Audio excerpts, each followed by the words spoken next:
deeqda raashinka ay soo dhiibeen kooxda kubadda cagta ee loo yaqaano Somaliland National Football Association oo fadhigiisu yahay dalka Britain ayuu waxay soo gaarsiiyay dadka danyarta ku nool caasimadda Somaliland Hargeysa.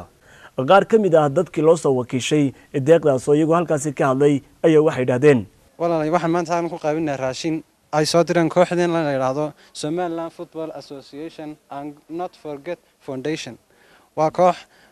markii koowaad maaha ay sadaqad bixiso iyo markii labaadna ay walaaladooda dumarka masaakiinta caawiyaan sidoo kale dumarka oo kaliya ma caawiyaan waxay caawiyaan kale kooxaha ayay garamaaniyo diriis iyo u keenan waa kooxdaasi waxaan ugu ducaynaynaa meesha ay ka soo saareen in Ilaahay wax ka khayr qaba ugu bedelo oo farxad in la arko maanta dhalinyartii kubadda ciyaareysay oo iyaguna ka qayb qaadanaya sadaqada aad baan ugu mahadcelinaynaa dhalinyarta waxaana tusaale u tahay qof kasto wax haysta inuu ka qayb qaato dadka masaakiinta bishan barakeysan Ramadaan inay ka farxiyaan war badan oran mayno mar labaad iyo mar saddexaad iyo mar afraad baan u mahadcelinaynaa dhalinyarada Somaliland Football Association and Not Forgotten Foundation la yiraahdo waa mahadnaqaynaa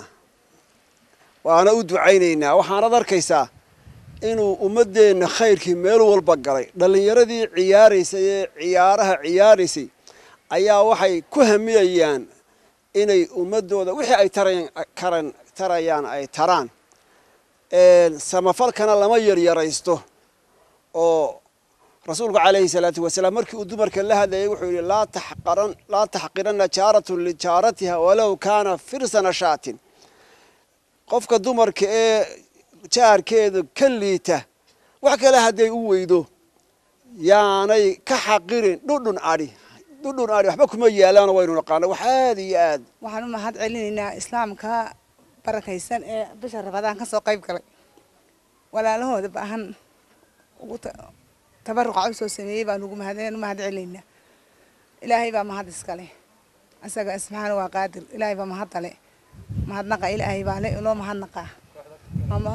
ma garanay magacaasi jirooso waxaan u mahad celinaynaa dadka walaalaha ah ee dadka islaamka walaalahooda soo gargaaray baan u mahad celinaynaa mahadnaqa baan u mahad celinaynaa